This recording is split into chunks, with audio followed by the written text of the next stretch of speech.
शर्मा जी की बेटी। सरल, सुशील और शांत, ये क्वालिटी थी सरस्वती की, जो कि शर्मा जी की बहू थी।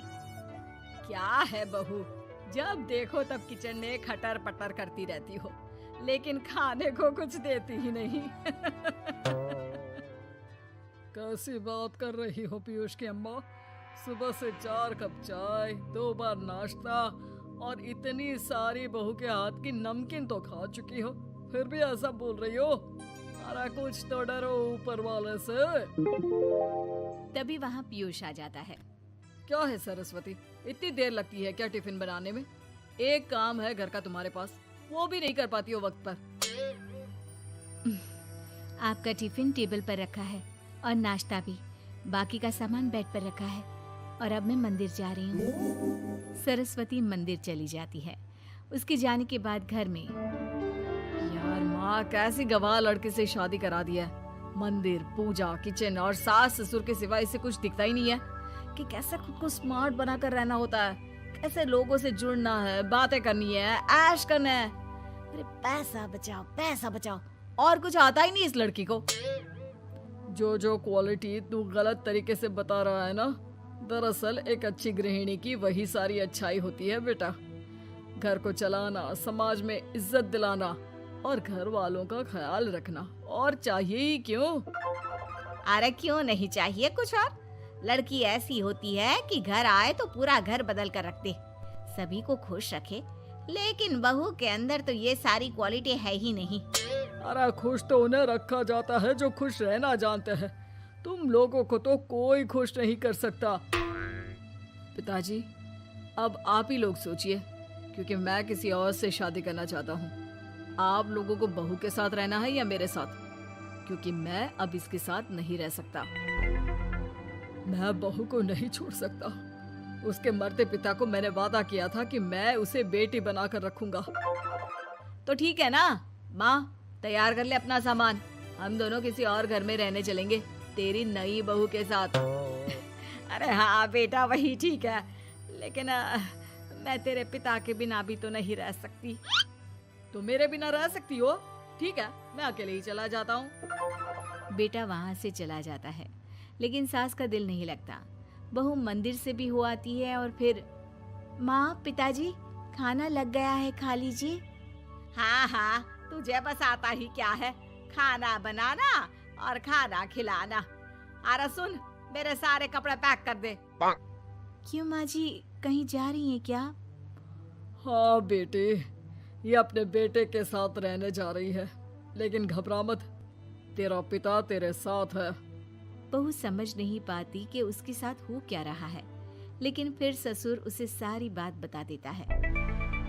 बेटा, ये नई बहू कब आ रही है?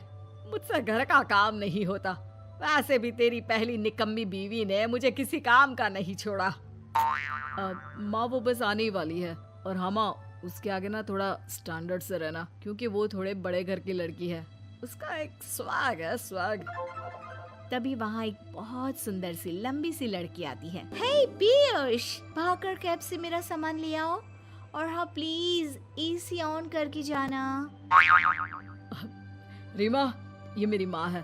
तुम चाहती थी ना कि मेरी माँ हम लोगों के साथ रहे। हेलो आंटी जी, हम लोग ना जल्दी शादी कर लेंगे, फिर मेरी जैसी टॉप लड़की आपको अच्छी बोलेगी। एक्साइटेड होंगी ना आप? पर नो इश्यू। पीयूष, सामान ले आओ ना, एंड आंटी आप पानी ले आइए प्लीज। माँ को तो समझ में ही नहीं आता कि वो क्या करे। वो बहू के लिए पानी लेकर आती है तो उसका पैर पर्दे में फंस जाता है और वो गिर जाती है। ओहो, पूरा पानी गिरा दिया। कांच का ग्लास क्यों छूती है जब हाथ पैर नहीं चलते? कितनी मुश्किल से मैंने और पीयूष ने ये गृहस्थी बनाने की कोशिश की है। अरे पर तो क्या हो गया, एक गिलास ही तो टूटा है। अपने घर में तो रोज एक तोड़ती हूँ, लेकिन मजाल है सरस्वती कुछ कहे। और हाँ, मैं पानी वानी नहीं पिलाने वाली, मुझे ऐसी कोई आदत नहीं है। बहू हो, बहू की तरह रहो, समझी? तभी वहाँ पीयूष आ जाता है, जिसे देख रीमा रोने लगती है। देख लो अपनी माँ को। सुना रही है। और अभी तो मैं आई हूँ, थक गई थी, बस पानी क्या मांग लिया। कह रही है बहू हो, बहू की तरह रहो।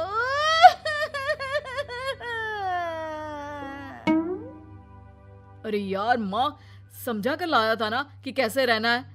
माँ ऐसा करोगी तो मैं भी नहीं रख पाऊंगा तुमको हमारे साथ। वैसे भी आप ये समझो कि रीमा ने खुद कहा था कि माँ को साथ रखना।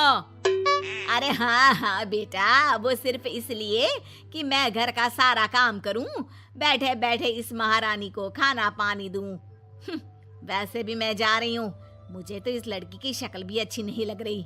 मेरी सरस्वती के आगे तो ये कुछ भी नहीं है। निकलो निकलो यहाँ से। मैंने सोचा था बिना पैसे का नौकर मिल जाएगा, लेकिन नहीं। कुछ लोगों को आदत होती है फ्री की रोटी खाने की। निकलो यहाँ से। पीयूष, धक्के मार कर निकालो इस औरत को यहाँ से। अरे ये कैसी बात बोल रही हो रीमा? ये माँ है मेरी, माना थोड़ी जिद्दी है। अरे वाह बेटा वाह, अभी भी तुझे मेरी ही गलती दिख रही है ना? कोई बात नहीं। माँ वापस घर आ जाती है।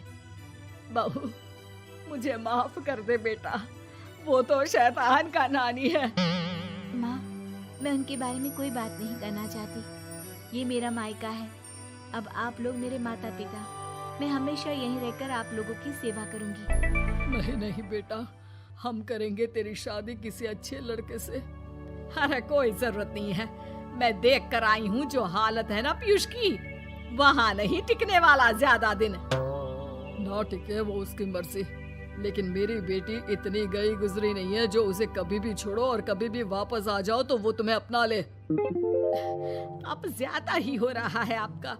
माना मैंने गलत किया बहू के साथ, लेकिन वो उसका पति है। और फिर कहावत है ना, सुबह का भूला शाम को वापस आ जाए तो उसे भूला नहीं कहते। तभी वहाँ पीयूष आ जाता है। माँ, वो भूला आ गया, मुझे माफ कर दो। सरस्वती के जिस गुण को मैं सही नहीं मानता था, दरअसल जीवन को सही तरीके से जीने के लिए वही गुण होने चाहिए। मुझे माफ कर दो सरस्वती, मैं आज के बाद तुम्हें और पापा को छोड़कर कहीं नहीं जाऊंगा। और मुझे भी बेटा। बेटा जहन्नुम में भी जाए तो उसके साथ रहने को तैयार हो जाए, वही तो माँ होती है। मुझे माफ कर दो माँ।